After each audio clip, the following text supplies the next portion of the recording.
Hello and welcome to my channel. In this section of the video, we are going to cover 10 practice questions that you should expect to have gone through before you take your PMP exam. So these are the practice questions which I've also created. However, my extra effort was to link these specific practice questions to pages or sections in the PMBOK edition 8, where you can also go and make reference in case there are some weak areas you've discovered as you practice. You can also make reference to the PMBOK, and then you can also get some explanations. So these 10 practice questions, they are also helpful because we are going to cover the question, and then we are also going to cover the answer, and then we are also going to make a reference to the PMBOK 8th edition, which is the current version, where you are going to be able to go through the concepts, the ideas, the domain, and also the process groups. So these 10 questions, they are going to be a mixture of easy, hard, and very hard questions. But I believe the moment you go through them, the moment you understand the concept of eliminating some of these answers, the better for you as you go to as you go to your PMP exam. So let's move on. Practice question number 91. A project is delivering a regulated banking platform using a hybrid approach. UAT uses the raise compliance concern that may require rework, while the sponsor demands go live to protect market commitments. What should the project manager do next? So the important point here is to do next. In most cases, you'll find do next. You need to evaluate, you need to analyze and see. So what is our problem statement here? We have the first statement is just additional information. They're using hybrid, but users, they're raising compliance issues. This is the problem here. Okay, that may require rework, and the sponsor is actually asking to protect the go live and also market commitments. So what should the project manager do next? So let us go through these answers now. Proceed to go live and document the concern as a post-launch. You are just postponing a compliance issue. This is unlikely going to be helpful in the project.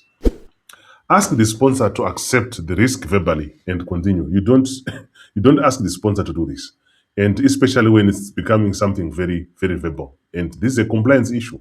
You cannot go with the verbal things. So this is not the answer. Number C, pause all project work until the regulator gives written approval. You don't stop the project.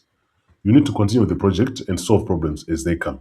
So making this an incorrect answer. D, analyze compliance, value, risk, schedule, impact with the right stakeholders through governance. This is the best answer in this scenario. So the best answer here is D, okay? So we have a compliance concern here from users, okay? And it's going to require some rework. Although the sponsor is demanding that we must protect the market commitments. So we need to analyze compliance, analyze value, risk, and also the schedule impact with the right stakeholders. This is going to help in terms of this particular banking project. So how do we link this to the PMBOK?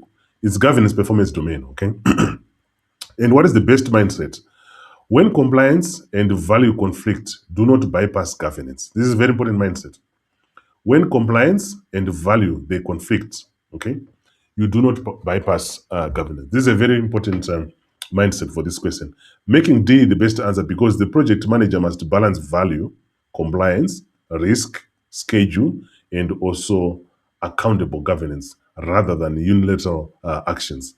So making D the best answer in this scenario. Practice question number 92. A critical vendor deliverable is late, but the vendor offers an untested workaround that could preserve the milestone. Operations warns it may increase support burden after go live. What should the project manager do? Okay, so we have a vendor who are supposed to deliver something and they've discovered it's going to be late. They're giving an alternative, but not yet tested workaround. That is going to preserve the milestone. But operations is warning that it might increase support burden after go live. What should the project manager do? A is to accept the workaround because the milestone is critical. You don't just move on to accept. You need to analyze and understand exactly what is going on with this new untested workaround. making this one incorrect answer. Okay. Then B, reject the workaround immediately because operations is concerned. In a project, you don't rush into rejecting anything. You need to analyze, understand the impact on costs, in time, quality, and risk, and so on and so forth, making this one an incorrect answer. Evaluate schedule, quality, operation, and risk impacts before recommending a decision. I like this one, especially when you're evaluating and getting more information before you make a decision. D, ask the vendor to decide because it is their deliverable. You don't ask the vendor to do this. They've already told you they're giving you something, a workaround, which has not been tested, making this incorrect answer. So the best answer here is C. So C is the best answer. You need to evaluate the schedule, the quality, the operations, and risk impact before you recommend any decision. Because this workaround has not been tested before. So you need to evaluate it. And the operations, they're also warning you that it might burden them after go live. So it's very important for you to evaluate the schedule. How do we link it back to our PMBOK? We need to adopt a holistic view principle where we look at integrations and also dependencies. So this one, operations, they have a dependence on what is coming from the project, but the workaround, they are saying is going to be a burden to them. So what is the best mindset here? The best mindset here is to consider the whole system, not only a milestone. This is a very important mindset to answer this question. You need to consider the whole system here. The dependencies, how are they integrated? How are they interlinked before you make a decision? Making C the best answer because decision affects delivery, quality, operations, value, and also it requires holistic impact review for that scenario. Making C the best answer. Practice question number 93. Okay, a product owner wants to prioritize the backlog after every stakeholder conversation. Okay, so which means this is an agile project because you see we have product owner here. The agile team is losing focus, and the sponsor is worried that committed release outcomes may be missed. What should the project manager do? So, what is our problem statement? We have an owner who wants to reprioritize the backlog after every stakeholder conversation. After every discussion, they want to reprioritize. And the agile team is losing focus now because of this reprioritization. Things are being changed frequently. And the sponsor is now worried that the release outcomes may be missed. So let us go through the answers now. Facilitate prioritization rules, decision cadence, and also release goal alignment with stakeholders. I like this one. When you're facilitating this one, then it means you're bringing the team together. You stop all stakeholder feedbacks until release. You don't stop stakeholder feedback.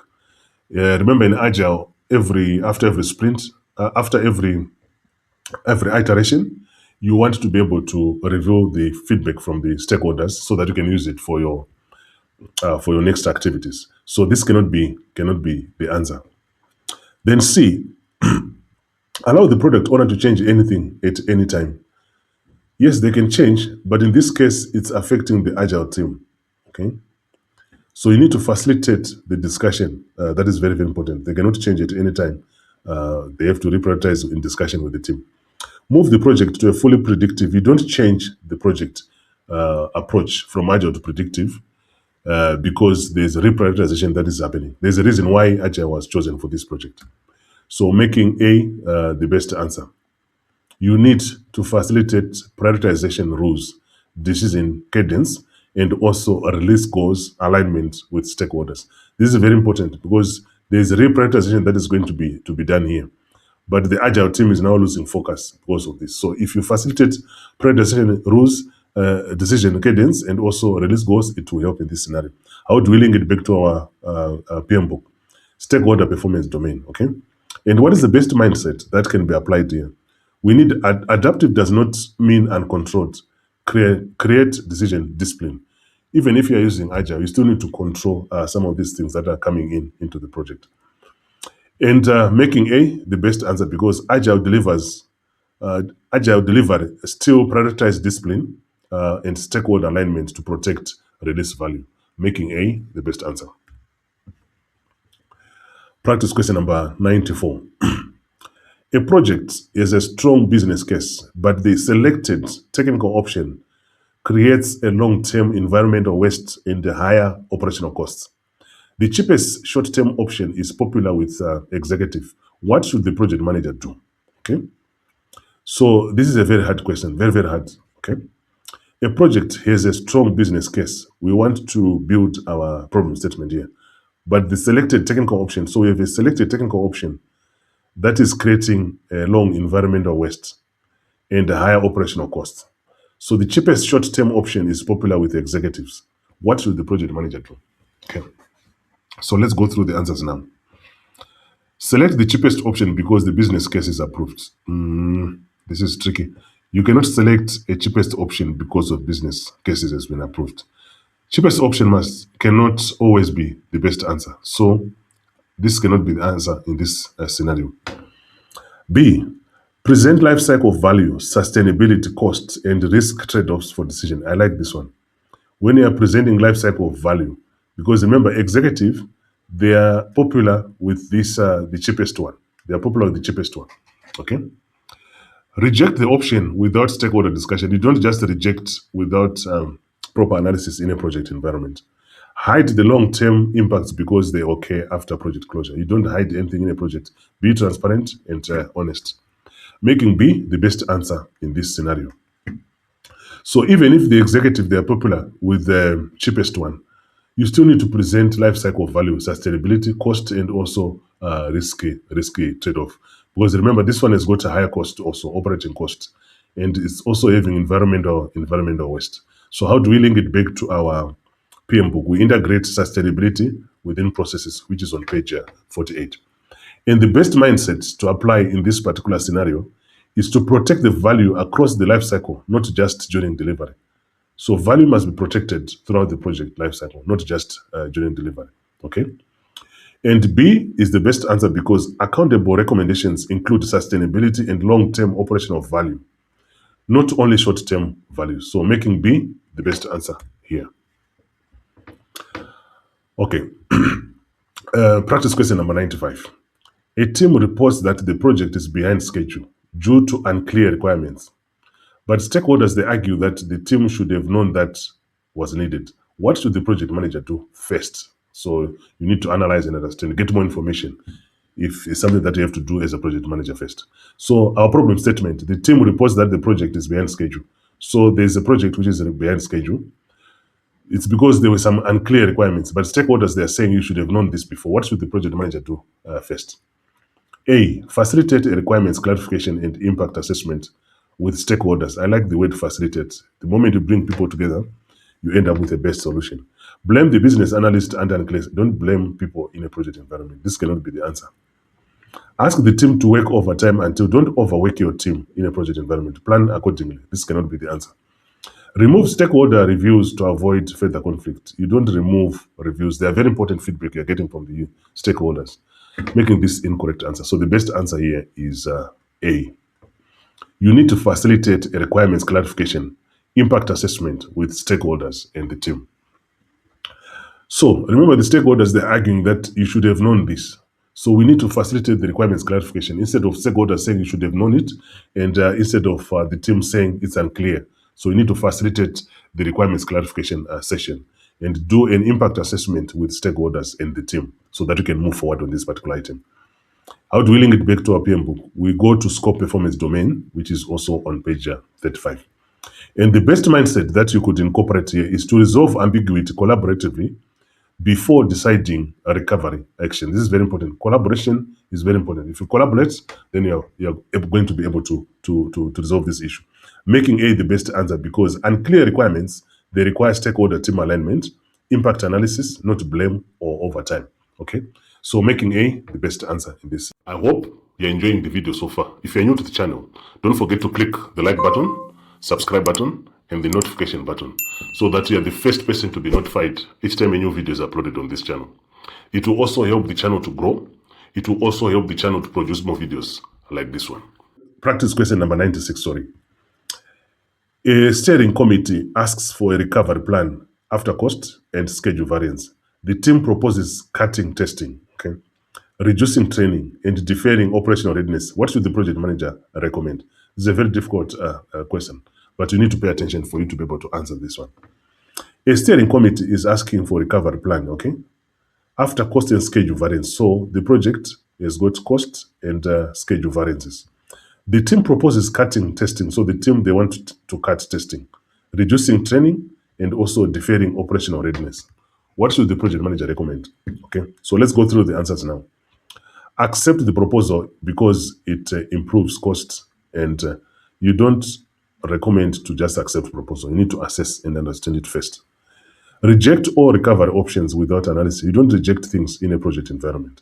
So this cannot be the answer. Evaluate recovery options against quality, value adoption, risk, and I like this one. You're evaluating, you're getting more information before you make a decision. Ask the team to choose privately. You cannot ask the team. You cannot exclude yourself from this activity by asking the team to do it privately. So this cannot be the answer. So the best answer here is C. Okay, you need to evaluate recovery options against quality, value, risk, and also stakeholder impact. How do we link it back to our PMBOK? We focus on value. And what is the best mindset in responding to this question? Recovery must protect the outcome, not only the debt and budget. So this is a very good mindset. So you need to evaluate the recovery so that it can protect the outcome. Making C the best answer because the recovery plan damages quality and adoption may destroy value even if it improves metrics. So making C the best answer. Practice question number 97. A senior stakeholder bypasses the agreed change process and directly tells developers to add a feature. The feature is useful, but it threatens committed deliverable. What should the project manager do? So we have a stakeholder who is bypassing agreed change process and is just going to tell developers to add a feature. So A, let the developers continue because the stakeholder is senior. No, you can't do this in a project. If there's a process, change process to agreed change process, they have to follow that. So this cannot be an answer. Remove the developers from the project. You don't remove the developers. They have not done anything here. They are just getting this bypass from the stakeholder. You need to engage the stakeholder on this. So this cannot be the answer. Review the request with the stakeholder and team and assess impact and route it through the agreed process. This makes sense. Eh? You want to review this request. Then reject the feature and stop communicating with the stakeholder. You don't stop communicating with the stakeholder. Also, you cannot just reject. This cannot be the answer for this question. Making C the best answer in this scenario.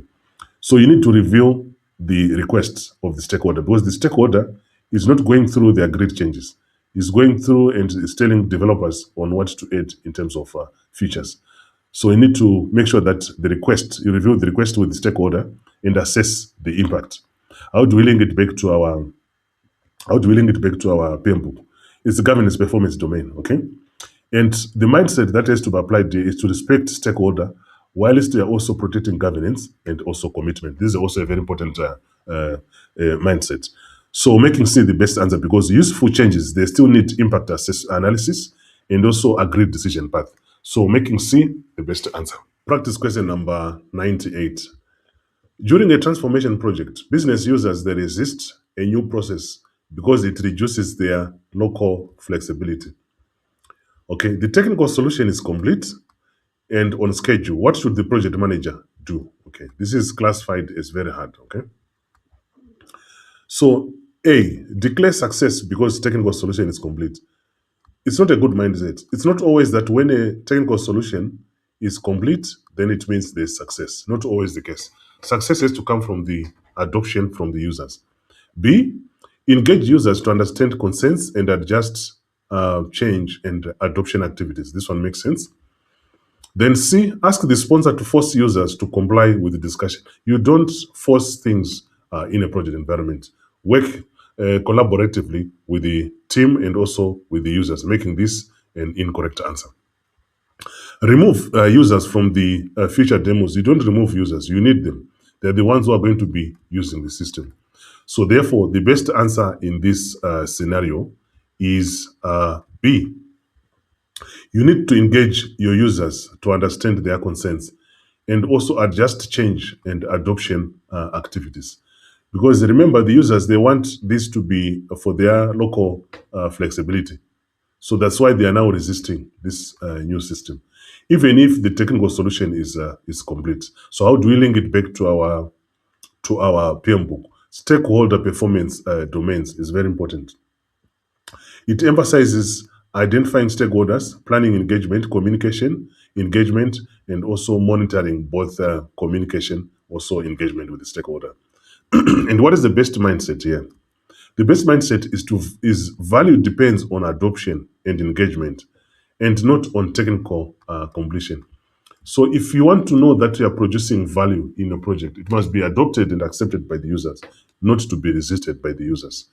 Making B the best answer in this situation. So because resistance threatens customers, okay? Stakeholder engagement and change support are needed always. So making B the best answer. Practice question number 99. A project has multiple high priority risks, limited response budget, and a fixed launch window. The sponsor asks the project manager to choose a response alone. What should the project manager do? So let us understand our problem statement here.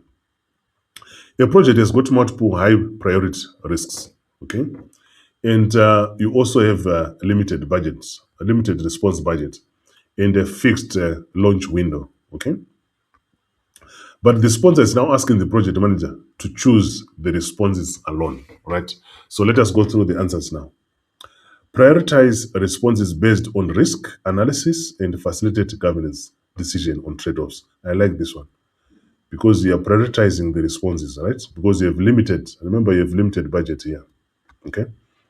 Spend the entire budget on the first risk identified. You cannot do this in a project environment. Otherwise, you're not going to have anything to use in terms of budget.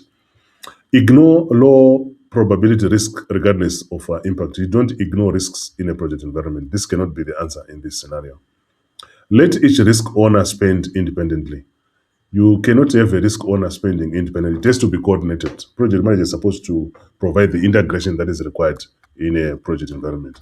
So the best answer here is going to be A, okay? So you need to prioritize responses based on risk analysis and facilitate governance decisions based on trade-offs. This is very important because remember there is also a fixed launch window you have here, and also you have a limited response budget. So how do we link it back to our PMBOK? Risk performance domain, which is also on page 92. And what is the best mindset that you can apply here? You use analysis and governance for constrained risk decisions. So you need to analyze first, then use governance if you have got constrained risk decisions. So A is the best answer because competing risk responses, they require prioritization, transparency, and also decision authority, making A the best answer. Practice question number 100.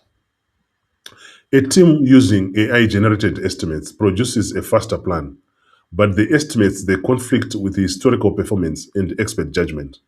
What should the project manager do? Okay, so we are using, the team is using AI to estimate and is producing fast plan. But the estimates, they're also conflicting with historical performance and the expert judgment. So there's a disagreement or conflict between what AI is producing and the reference to historical information and also expert judgment. So let's go through the answers now. All right. Use the AI estimates because they are faster. Okay. You see, they are faster, but they are still creating this conflict or disagreement with the historical information and the expert judgment. So this cannot be the answer in this scenario. Disregard AI entirely and never use it again. No. AI is going to give you a springboard. It's going to give you a starting point. So you start with AI, then you apply human intervention to make the outcome very, very, very proper. So this cannot be the answer. Then C, validate outputs, AI outputs with historical data, expert judgment, assumptions, and risk analysis. I like this one. Once you are validating something, you want to make sure it's aligned to other areas also. Then D, hide the estimating method from stakeholders. Never hide anything in a project environment. Be transparent and honest. So the best answer here is C, okay? So even if the team is using AI, okay, and the estimates are also in conflict with historical and expert judgment. So what you have to do here, you need to evaluate the output from AI, historical data, and also expert judgment, okay? So this is very, very important. And how do we link it back to our PMBOK, we need to tailor, which is also on page 103. What does tailor mean? It means you adapt development approach, processes, engagement, methods, and everything else, practice and organizational to project context. So once you have AI generated information, you still want to make sure that it's linked to project context, which is also on the historical performance and also on the expert judgment. So what is the best mindset that could be used in this particular scenario? You need to use technology as a support, not as an unreviewed authority. So this is very important. Technology is very important, but you still need to review the output or the outcome that is coming out of the technology, making C the best answer, because the project manager remains accountable for estimates and should validate AI outputs with human and also historical service, making C the best answer. If you want me to create more videos based on what we've gone through in this video, you can reach out to me or you can let me know in the comment section below.